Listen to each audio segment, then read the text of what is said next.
We're in number 7 of 8 in this study in the book of Ruth called Backstory, almost through the book of Ruth. Probably never imagined that we could be in this little book that long. Our daughter Jordan is in the midst of job interviews in Nashville for a new nursing position. And of course, in those conversations with employers, the issue of requirements comes up. What are the job requirements? What hours am I required to work? What skills am I required to have? Is on-call work required for this position? And if she didn't meet those requirements, she wouldn't get the job offer. If she didn't keep up those requirements, she'd probably lose that job.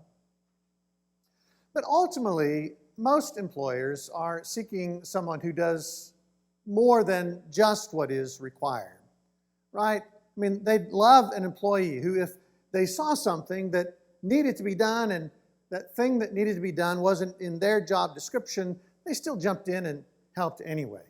Employers love employees who are willing to do a little bit more than what is required. And this idea often works its way into the way that we approach religion. For some people, there is what we might call a minimum requirement religion. What's the least that I could do to stay in God's good graces? Jesus addresses this in a Sermon on the Mount, Matthew chapter 5. You've heard that it was said to those of old, you shall not murder, and whoever murders will be liable to judgment. But I say to you that everyone who's angry with his brother will be liable to judgment. Whoever insults his brother will be liable to the council. Whoever says, you fool, will be liable to the hell of fool. Jesus is addressing some who thought essentially that as long as I didn't murder someone today, it was a pretty good day. Me and God are tight. Heaven is looking good. And Jesus says, well, there's probably a little bit more involved than that. What God would really like you to do is work on the anger that could eventually turn its way into murder and to not interact with people out of anger. No minimum requirement religion. Jesus preaches about that again and again in the Sermon on the Mount. And this turns out to be a very significant theme in the book of Ruth. Now, in order to get this theme, we have to first understand two ancient, strange customs. Kinsman, redeemer, levirate marriage. The more we understand these two ancient, strange customs, the better able we are to see this theme unfolding in the book of Ruth. So we're going to take several minutes and a lot of text to unpack these two ancient, strange customs. And it's going to require more brain power than might typically be required on a Sunday morning. So I'm asking you to lock in, put some eye drops in so your eyes don't get droopy, and stay with me. This will be worth it. First, let's talk about kinsman, redeemer. So the word redeemer shows up multiple times throughout the book of Ruth. We won't actually read each of these texts, but just to note, it shows up in chapter 2, verse 20, chapter 3, verse 9, chapter 3, verse 12, chapter 4, verse 1, chapter 4, verse 6, chapter 4, verse 12. Each of the times that we see this word redeemer, it's referring to an ancient custom called kinsman, redeemer. Kinsman, redeemer. And here, Boaz, ultimately, is the one who's being called a kinsman, redeemer. That is, Boaz was part of the same clan as Naomi's husband and Ruth's husband, both of whom died in Ruth chapter 1. A kinsman redeemer was someone who was related, who was part of a clan and acted in certain ways. In short, a kinsman redeemer refers to near relatives who are responsible for the economic well-being of other clan members, especially the integrity of the family and its hereditary property. One shortcut would be, every time you think of kinsman redeemer, think of property. Kinsman redeemer, property. Kinsman redeemer, property. Now, there are other roles that the kinsman redeemer plays in the Old Testament, at least 5 roles that the kinsman redeemer might play. So the kinsman redeemer might buy back hereditary property that is passed to persons outside the clan. That's the one that's going to come up in the book of Ruth. The kinsman redeemer might also purchase the freedom of individuals in the clan who've sold themselves into slavery because of poverty. They might track down and execute murderers of near relatives. Number 4, they might receive restitution money on behalf of a deceased victim of a crime. And 5th, they might ensure that justice is served in a lawsuit involving a relative. In a way, it's sort of like having a really good lawyer in the family who can attend to issues in court, attend to issues of justice, take care of possessions and property. In a way, it's sort of like having a godfather in the family who's able to do the hard and heavy lifting for the rest of the family. And here, Boaz is called the kinsman redeemer. And here's how it begins to unfold in the latter part of the story, chapter 4, verse 1. Now Boaz had gone up to the gate and sat down there, and behold, the redeemer of whom Boaz had spoken came by. So Boaz said, "Turn aside, friend, sit down here." And he turned aside and sat down, and he took 10 men of the elders of the city and said, "Sit down here." So they sat down. Let's remember in chapter 3, Ruth has made a bold and audacious request of Boaz. She's asked Boaz to marry her. Boaz has agreed to do this. But Boaz brings up in that chapter, and now we see it at the beginning of chapter 4, an issue related to the kinsman redeemer. There is some property owned by the family, owned by Naomi, that has come into some question, and a kinsman redeemer is needed to address this issue. But Boaz knows there's someone else in the village who is a closer relative than he is. He is now going to that closer relative to see if that person would act as kinsman redeemer when it comes to this property owned by Naomi. So Boaz goes to the gate. This is where legal issues would be discussed in an ancient village. He gathers some witnesses, 10 elders of the city, and it just happens, by providence, that this near relative is coming by the gate. And so Boaz says, "Just a minute, I have a legal issue to discuss with you." Verse 3. Then he said to the Redeemer, "Naomi, who's come back from the country of Moab, is selling the parcel of land that belonged to our relative Elimelech. So I thought I would tell you of it and say, buy it in the presence of those sitting here and in the presence of the elders of my people. If you will redeem it, redeem it. But if you will not, tell me that I may know, for there's no one besides you to redeem it, and I come after you." And he said, "I will redeem it." So probably what's happened is this. Chapter 1, famine hits. Naomi and her family leave for Moab. They own property in Judah. They've left that property in charge of someone else who now has the rights to the harvest. It's harvest time in Judah.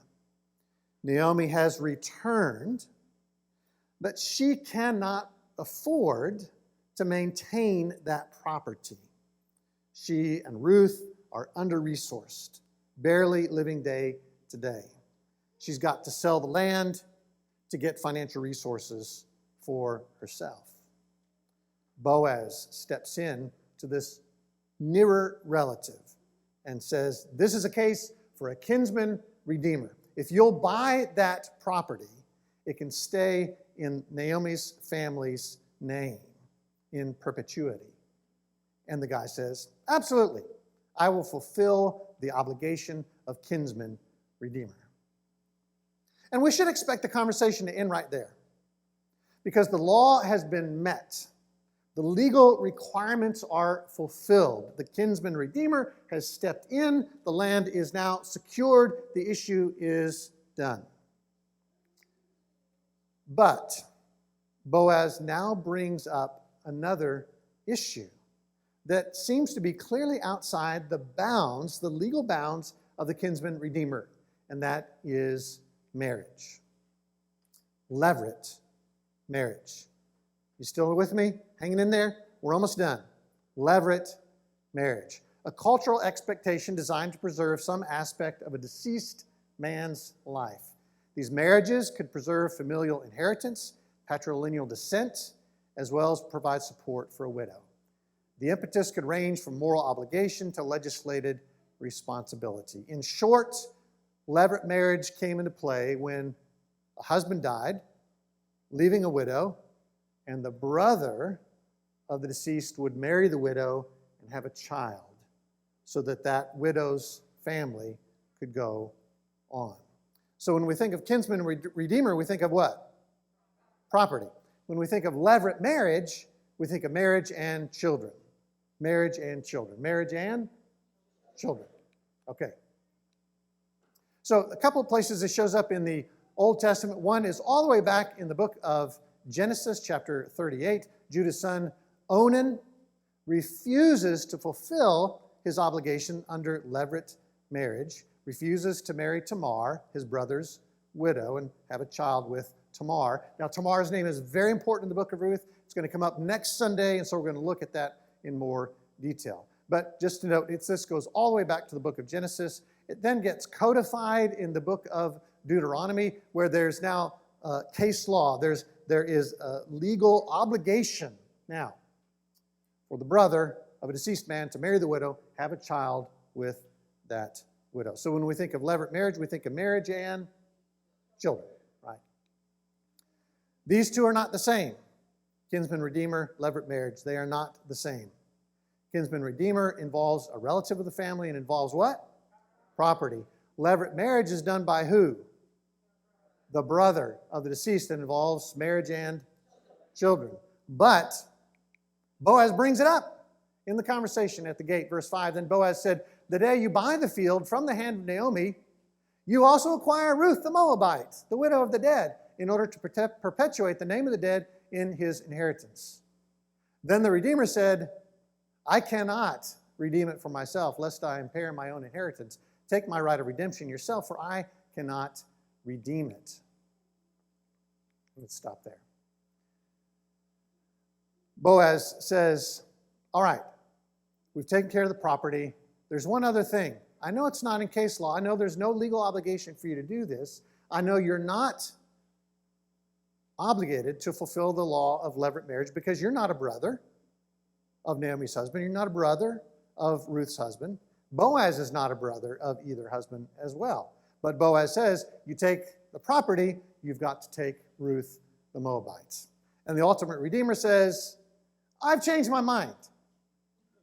Because, according to his words, I'll impair my inheritance. And perhaps what he's saying is, if I marry Ruth and I have a child with Ruth, and that child does have rights to Naomi's land, which we've secured, but that child also has rights to my land.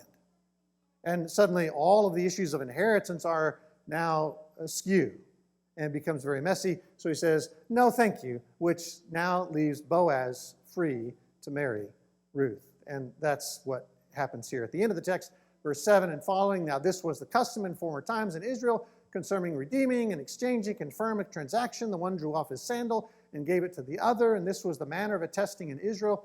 So when the Redeemer said to Boaz, buy it for yourself, he drew off his sandal. Then Boaz said to the elders and all the people, you are witnesses this day that I have bought the land from the hand of Naomi, all that belonged to Elimelech, and all that belonged to Chilion and Mahlon, also Ruth the Moabite, the widow of Mahlon, I have bought to be my wife to perpetuate the name of the dead in his inheritance, that the name of the dead may not be cut off from among his brothers and from the gate of his native place. You are witnesses this day. Then all the people who are at the gate and the elders said, we are witnesses.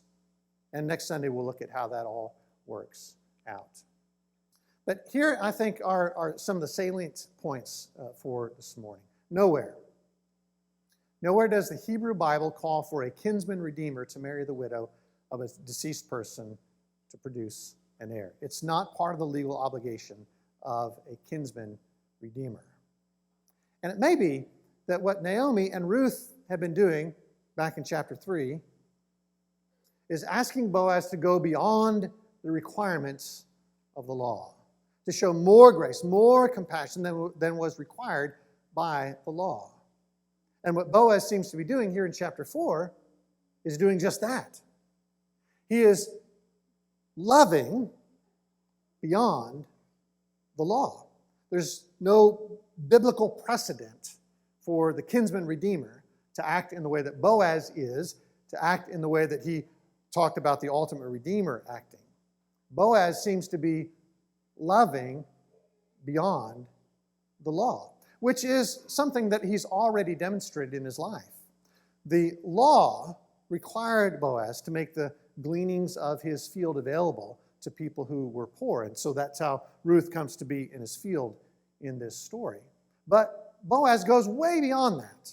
He doesn't just provide the gleanings, he provides additional grain to Ruth. He provides food and water for Ruth. He provides protection from Ruth. He loves beyond the law. And I think that's what we find here in the latter stages of this story. With these two strange customs going at work here, I think what we find here is an invitation to love beyond the law. That what we find in Ruth's ultimate request is a desire for Boaz to do more than what the law requires, to go beyond the limits of that law, and to provide the kind of love that would transform her life and Naomi's life. And what we find in Boaz is someone who is willing to do just that. To not be satisfied with meeting the requirements of the law, but instead desiring to do more than the law required. Which takes us back to the teaching of Jesus. Because this is something we find again and again in the ministry of Jesus. So, Matthew 5, again, Jesus says, "You've heard that it was said, an eye for an eye and a tooth for a tooth. But I say to you, do not resist the one who's evil. But if anyone slaps you on the right cheek, turn to him the other also. And if anyone would sue you and take your tunic, let him have your cloak as well. And if anyone forces you to go 1 mile, go with him 2 miles. The legal requirement," Jesus is saying, when someone harms you, is to retaliate in kind. An eye for an eye, a tooth for a tooth, but no more than that. You can't kill the person, which is normally what might happen. But now Jesus says, actually, God's heart desires something far beyond that. And so my way is a way in which if someone slaps you on the right cheek, turn the other. If someone would sue you and take your tunic, let him have your cloak. If someone forces you 1 mile, go 2 miles. Verse 43 of Matthew 5, "You've heard that it was said, you shall love your neighbor and hate your enemy. But I say to you, love your enemies and pray for those who persecute you, so that you may be sons of your Father who's in heaven." It seems that perhaps a popular application of the Old Testament command to love your neighbor was essentially, sure, love your neighbor as long as they're not your enemy. And Jesus says, no.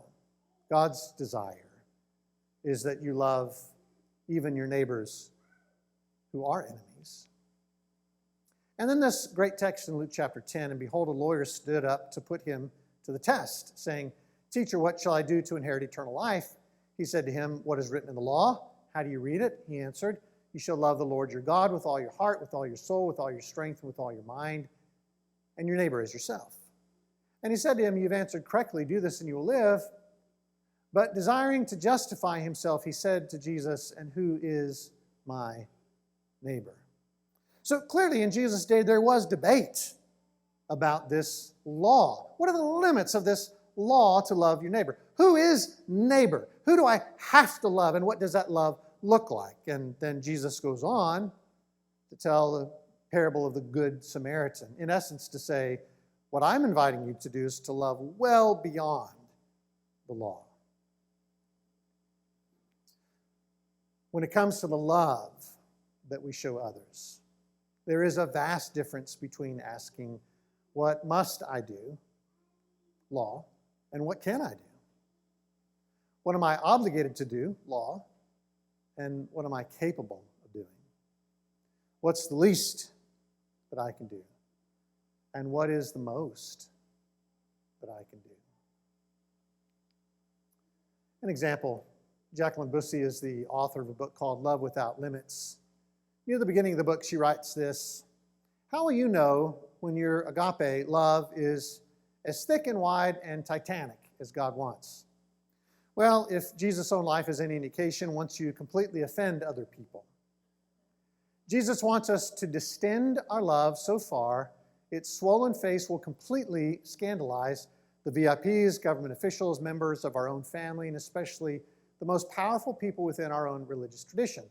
Basically, if you annoy the heck out of the powerful, then you will know that your love has dilated sufficiently. And little did she know how true these words were, because when the major Christian publisher who had paid her to write this book received the manuscript and read these words in it, as well as a host of other words in the book, they told her that unless she removed these words, she'd be in breach of contract, and they wouldn't publish the book. She refused to take out the scandalous parts of the book and lost the contract. The publisher told her that she wanted the manuscript back. She'd have to pay them tens of thousands of dollars, which, thanks to the goodwill of many other people, she was able to do. It's interesting because one of the stories that created such stir among the publisher was her own retelling of the story of the Good Samaritan, a story that's about pushing the limits of love, loving well beyond the law. And here's how she writes that story. A 21st century Christian approached Jesus and asked, "Who is my neighbor?" And Jesus answered, "There's a Christian man on his way across the city of Detroit to feed the homeless. On his way there, a street gang mugged him, beat him senseless, leaving him in the gutter to die. A pastor walked by on the street and, seeing the bloodied man in the gutter, crossed to the other side of the street, thinking, 'Please don't let that homeless guy make eye contact with me.' A few minutes later, a Christian woman who was the president of her church congregation walked past. She too crossed the other side of the street, thinking, 'Look at that guy, probably a crack addict or drunk.' And then a Muslim man walked by, saw the man lying in the gutter and stopped. Moved with compassion, he said, 'My friend, let me take you to the ER.' Once at the hospital, the Muslim man realized the beat-up guy didn't have health care. 'That's okay, I'll pay,' he told the nurse at the check-in. He paid 2 days of his entire salary for the care of this man, whose name he didn't even know. Even though he had to go to work the next day, the Muslim man decided to sit at the man's bedside all night so he wouldn't feel alone or afraid if he woke up. In the morning, when the Muslim man left, he gave the hospital his cell number and said, 'If the man in room 109 incurs any more charges, call me, and I'll cover those as well.' And Jesus said, 'Who was the neighbor? What does love of neighbor look like? Are you willing to love beyond the law?' And so I'll leave these questions with you this morning in this moment of silence. What is a circumstance in which I often limit my love? What kind of person or group do I often limit my love to? And who has shown me unlimited